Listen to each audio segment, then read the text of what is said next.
میں آج ہسپتال گیا، وہاں کچھ کام بھی تھا اور بابا کے دوست ڈاکٹر انکل سے بھی ملنا تھا۔ ہسپتال کے ہال میں ایک ضعیف آدمی بیٹھا ہوا سر سے لہو بہہ رہا تھا، اداس سا تھا، لیکن وہ مرہم پٹی کروانے سے انکار کر رہا تھا۔ میں حیران تھا، عمر ہوگی کوئی 60 سال۔ میں پاس گیا، پوچھا، بزرگو آپ ڈاکٹر صاحب کو پٹی کرنے دیں، خون بہت بہہ رہا ہے۔ پاس بیٹھی ایک لڑکی بار بار کہہ رہی تھی، ابو پلیز پٹی کرنے دیں۔ میں حیران تھا، بزرگ ایسا کیوں کر رہے ہیں؟ ان کے کندھے پہ ہاتھ رکھا، اس بزرگ کا ہاتھ پکڑا، ان کی آنکھوں میں دیکھ کر بولا، پتہ ہے میرے ابو بھی بالکل آپ جیسے تھے۔ میرے بابا، چھوٹی چھوٹی داڑھی، معصومانہ سا چہرہ، بہت پیارے تھے، لیکن وہ اب میرے ساتھ نہیں ہیں، وہ اللہ تعالیٰ کے پاس چلے گئے۔ بابا جی نے میری طرف دیکھ کر میرے سر پہ ہاتھ رکھا، پتر دعا کیا کر اپنے ابا کے لیے۔ مجھے اپنے بابا جان کا ذکر کرتے ہوئے آنکھیں نم ہو گئی تھیں۔ بزرگ کانپتے ہوئے اٹھے، ڈاکٹر صاحب کو آواز دی کہ آ کر مجھے مرہم پٹی کر دیں۔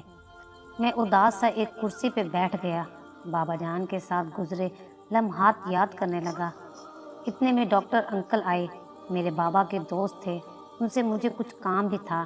میں نے پوچھا، انکل یہ بزرگ اپنا علاج کیوں نہیں کروا رہے تھے؟ ڈاکٹر انکل نے لمبی سانس لی اور پھر کہنے لگے، بیٹا ایک دن میں یہاں اسی کرسی پہ بیٹھا تھا، پیشنٹ چیک کر رہا تھا، اتنے میں ایک خوبصورت سا شخص آیا، ہسپتال میں داخل ہوتے ہی چلانے لگا، ڈاکٹر صاحب کہاں ہیں آپ؟ میرا پتر، میرا پتر۔ میں جلدی سے کمرے سے باہر آیا۔ اس شخص نے باہوں میں ایک بچے کو اٹھایا ہوا تھا، وہ بچہ بے ہوش تھا۔ میں سمجھ گیا کوئی ایمرجنسی کیس ہے۔ اس شخص نے بچے کو میرے سامنے کیا، ڈاکٹر صاحب میرے پتر کو دیکھو کیا ہوا ہے، میرا پتر دیکھو بات نہیں کر رہا، آنکھیں بھی نہیں کھول رہا۔ بچے کو بیڈ پہ لٹایا، پوچھنے پہ بتایا کہ بچے کو کرنٹ لگا ہے۔ میں نے جلدی سے ٹریٹمنٹ شروع کی، لیکن وہ شخص بار بار مجھے کہہ رہا تھا، ڈاکٹر میرا پتر ٹھیک ہے نا، میرا لاڈلا، میری جان ٹھیک ہے نا؟ میں غصے میں بولا، بھائی صاحب باہر جا کر بیٹھ جائیں، مجھے ڈسٹرب نہ کریں، میں دیکھ رہا ہوں، جو بھی ممکن ہوا میں کروں گا۔ وہ شخص چپ چاپ کمرے سے باہر گیا، قرآن پاک کی آیات پڑھنے لگا۔ بچہ اللہ کے کرم سے 20 منٹ بعد ہوش میں آ گیا۔ لیکن بیٹے جانتے ہو، میں نے ایک عجیب محبت دیکھی۔ میں نے جب اس شخص کی طرف غور سے دیکھا تو اس کے دونوں ہاتھ پوری طرح جل چکے تھے اور کچھ زخم بھی گہرے ہو چکے تھے۔ میں اس شخص کی طرف دیکھ کر بولا، بھائی صاحب آپ کو کیا ہوا ہے؟ وہ شخص میری بات کو اگنور کر کے بولا، ڈاکٹر صاحب اللہ آپ کو بہت خوشیاں دے، میری تو جان ہی نکال دی تھی اس نے۔ وہ شخص کبھی اپنے بچے کا منہ چومتا تو کبھی ماتھا چومنے لگتا، پھر اچانک میرے قدموں کو چھونے لگا، ڈاکٹر صاحب آپ نے میرے بچے کی جان بچا لی۔ میں نے پھر پوچھا، آپ کو کیا ہوا ہے؟ آپ کے ہاتھوں میں اتنے گہرے زخم ہیں، آپ بھی اپنی مرہم پٹی کروا لیں۔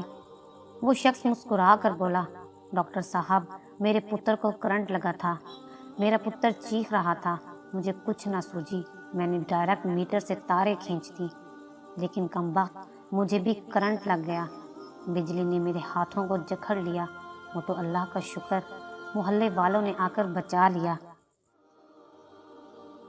میری آنکھوں سے آنسو بہنے لگے۔ اس شخص کے ہاتھ بری طرح جلے ہوئے تھے، پاؤں میں جوتا بھی نہیں پہنا ہوا تھا۔